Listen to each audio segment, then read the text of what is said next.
क्या आप भी इनकी तरह अपने लाइफ पार्टनर के साथ जिंदगी जीने का असली मजा लेना चाहते हो? तो दोस्तों, ये वीडियो आपके लिए एक आई ओपनर हो सकता है और इससे आपको अपने फाइनेंशियल गोल्स अचीव करने में हेल्प हो सकती है। तो आइए शुरू करते हैं।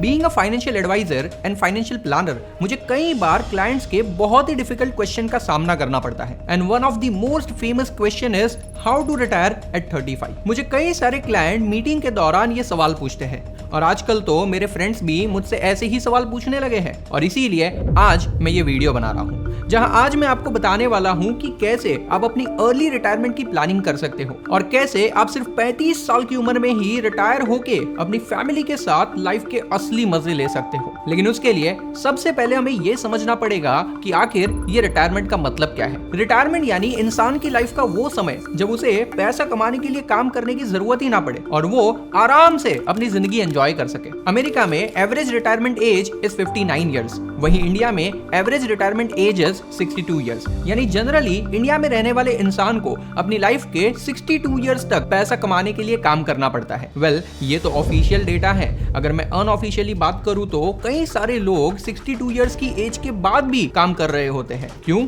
बस अपना पेट पालने के लिए। ये काम कोई नौकरी, कोई प्रोफेशन या फिर कोई छोटा मोटा बिजनेस भी हो सकता है। अब ज्यादातर लोगों को 60 से 65 की उम्र तक ऐसे ही दिन रात काम करना पड़ता है और वो अपनी लाइफ को एंजॉय ही नहीं कर पाते। अपने जवानी के वक्त लोग ये सोचते हैं कि रिटायरमेंट के बाद वो दुनिया घूमेंगे और ऐश करेंगे, लेकिन सच बताऊं तो ऐसा हो ही नहीं पाता है और इसके पीछे दो मेजर रीजंस है। Reason number 1, health issues. 60-65 तक पहुंचते पहुंचते लोगों की तबीयत खराब हो जाती है। डायबिटीज, ब्लड प्रेशर जैसी कई सारी बीमारियां आजकल बहुत ही आम हो चुकी हैं। इन बीमारियों के साथ लोगों को वर्ल्ड टूर नहीं, सिर्फ हॉस्पिटल्स की टूर करने का मौका मिल पाता है। एंड नंबर 2, अपने पार्टनर में इंटरेस्ट कम हो जाना। As you all know, couples के बीच झगड़े या डिफरेंस ऑफ ओपिनियन होता ही रहता है और वक्त के साथ साथ ये चीजें बढ़ते चली जाती है और इसीलिए शादी के वक्त लोगों को अपने लाइफ पार्टनर में जितना चार्म और अट्रैक्शन होता है वो वक्त के साथ साथ कम हो जाता है। रिटायरमेंट के बाद लोगों के पास वक्त तो बहुत होता है, लेकिन उनके रिश्ते में अब वो पहले जैसी बात नहीं होती है और इसीलिए मेरा तो पर्सनली यही मानना है, अगर आपको सच में लाइफ एंजॉय करनी है तो यही वो सही वक्त है। 35 से 50 की एज में आपको अपना मैक्सिमम वक्त अपनी फैमिली के साथ बिताना चाहिए और जिंदगी जीने का असली मजा लेना चाहिए। तभी आपको अपने बच्चों और फैमिली को उतना वक्त देना चाहिए जितना उन्हें चाहिए। लेकिन अब आप ये सोच रहे होंगे कि अगर हम 35 की उम्र पर ही अपना काम धंधा छोड़कर रिटायर हो जाएंगे तो पैसे कहां से आएंगे? वेल, इसके लिए आपको फाइनेंशियल फ्रीडम अचीव करना पड़ेगा। Now what is financial freedom?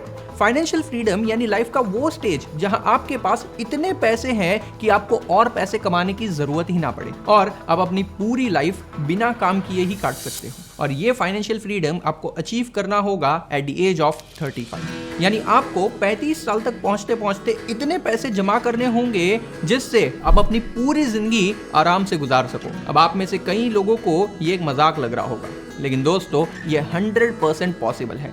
आइए मैं आपको एक एग्जांपल से एक्सप्लेन करता हूं। रिटायरमेंट प्लानिंग के लिए सबसे पहले आपको अपना मंथली एक्सपेंस कैलकुलेट करना होगा। Let's say it is 10,000 rupees per month. अब आपको इतने पैसे जमा करने होंगे जिससे आपको मंथली 10,000 की फिक्स्ड इनकम मिल सके, यानी सालाना 1,20,000। अगर आप अपने पैसों को किसी अच्छी म्यूचुअल फंड स्कीम में इन्वेस्ट कर देते हो तो वहां से आपको 12 to 15% पर एनम के रिटर्न्स आराम से मिल जाते हैं। फिर भी मैं इसको सिर्फ 12% अज्यूम करता हूं, यानी आपको सिर्फ 10 लाख रुपए जमा करने हैं, दैट्स इट। अगर आपने किसी तरह 10 लाख रुपए जमा कर लिए और उसको किसी अच्छी जगह पर इन्वेस्ट कर दिए जहां से आपको सिर्फ 12% पर एनम रिटर्न मिल सकता है तो आपका काम खत्म। अब आपको नौकरी करने की कोई जरूरत नहीं है, ना ही आपको अपने बॉस के ताने सुनने की जरूरत है। आप रिलैक्स होकर सो जाइए क्योंकि आपकी इन्वेस्टमेंट से ही आपको हर साल 1,20,000 रुपए आराम से मिल जाएंगे, जिससे आपका घर खर्च आराम से निकल जाएगा। सब कुछ कितना आसान लग रहा है ना?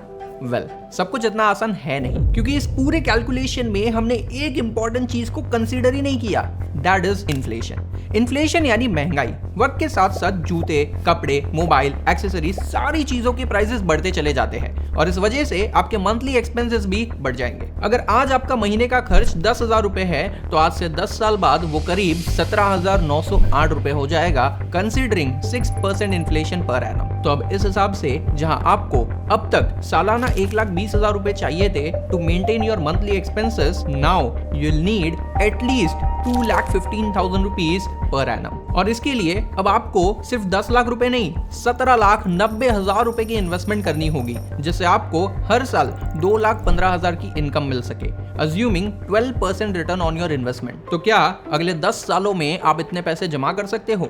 Okay, so majority of you will say yes, but wait, यहाँ एक और ट्विस्ट है। आपके 17,908 रुपए वाला मंथली एक्सपेंस तो उसके बाद भी बढ़ते चले जाएगा अलॉन्ग विद इन्फ्लेशन, यानी at the age of 35 you'll need 17,908 rupees. Okay, but next year you'll need 18,983 rupees, और उसके अगले साल आपको 20,122 रुपए चाहिए होंगे to maintain your monthly expense, and ये खर्चे बढ़ते ही जाएंगे अलॉन्ग विद इन्फ्लेशन। अब इसी तरह आपका घर खर्च हर साल 6% से बढ़ता जाएगा, और इसके लिए आपको सच में रिटायरमेंट के लिए कितना कॉर्पस चाहिए होगा ये कैलकुलेट करना थोड़ा सा डिफिकल्ट हो जाएगा। लेकिन दोस्तों, एज अ फाइनेंशियल प्लानर मेरे पास एक फाइनेंशियल कैलकुलेटर है named as Casio FC200V। Generally सारे फाइनेंशियल एडवाइजर ऐसे ही फाइनेंशियल कैलकुलेटर्स को यूज करते हैं to make the calculation simpler. इसको यूज करके मैं आपको ये बहुत ही आसानी से बता सकता हूँ कि आपको रिटायर होने के लिए कितने पैसों की जरूरत पड़ेगी, और उतने पैसे जमा करने के लिए आपको कितने पैसे इन्वेस्ट करने पड़ेंगे। रिसेंटली मैंने मेरे दोस्त दर्शित की फाइनेंशियल प्लानिंग की थी, ये देखिए उसके कैलकुलेशन। दर्शित का अभी मंथली एक्सपेंस करीब 15,000 रुपए है, उसकी करंट एज 23 ईयर्स है, and he wants to retire by 35. As per my calculation, आज से 12 साल बाद जब दर्शित की एज 35 होगी, तब ये मंथली एक्सपेंसेस 26,862 हो जाएगा, यानी सालाना करीब 3,20,000 रुपए चाहिए होंगे। Now as we all know, 35 की एज के बाद ये एक्सपेंसेस हर साल और बढ़ते चले जाएंगे अलॉन्ग विद इन्फ्लेशन, और इसके साथ साथ उसके इन्वेस्टेड पैसों पर भी उसको 12% से रिटर्न मिल रहा होगा। इन दोनों चीजों को कंसीडर करके जब मैंने दर्शित का रिटायरमेंट कॉर्पस कैलकुलेट किया तो मुझे ये अमाउंट मिला, यानी दर्शित को अगले 12 साल में इतने पैसे जमा करने हैं। इतने पैसे जमा करने के लिए मैंने उसे 2 अच्छी म्यूचुअल फंड स्कीम सजेस्ट की है, जहां से 15% पर एनम का रिटर्न उसे आराम से मिल सकता है। अब दर्शित को हर महीने सिर्फ 15,000 रुपए इन्वेस्ट करने होंगे, दैट्स इट। इससे अगले 12 सालों में उसके पास करीब 58 लाख रुपीस का कॉर्पस जमा हो जाएगा, और वो आराम से रिटायर हो पाएगा। अगर आप भी अपनी रिटायरमेंट प्लानिंग करना चाहते हो तो आप हमें अपनी age, current monthly expenses and expected retirement age comment section में बता सकते हो। मैं और मेरी टीम ये कोशिश करेंगे कि आपके रिटायरमेंट प्लानिंग के लिए आपको कितने पैसे हर महीने इन्वेस्ट करने चाहिए वो हम आपको बता सके। लेकिन दोस्तों, एक चीज याद रखना, हमने इस कैलकुलेशन में सिर्फ बेसिक हाउस होल्ड एक्सपेंसेस को कवर किया है। अगर आप घर, गाड़ी या बंगला लेना चाहते हो या फिर कोई वर्ल्ड टूर पर जाना चाहते हो तो उसके लिए भी आपको अलग से खर्चा निकालना हो, और इसके लिए आपको अपने रिटायरमेंट कॉर्पस को थोड़ा सा और बढ़ाना होगा। Also, you have to increase your monthly investment so that आप अपना हाई कॉर्पस अचीव कर सको। तो आई होप फ्रेंड्स, इस वीडियो से आपको ये तो समझ में आ गया होगा कि early retirement is also possible with proper financial planning. अगर वीडियो पसंद आई हो तो लाइक करें, चैनल को सब्सक्राइब करें और बेल आइकन को प्रेस करना ना भूलें। फिर मिलेंगे ऐसे ही एक इंटरेस्टिंग और नॉलेजेबल वीडियो के साथ। जय हिंद।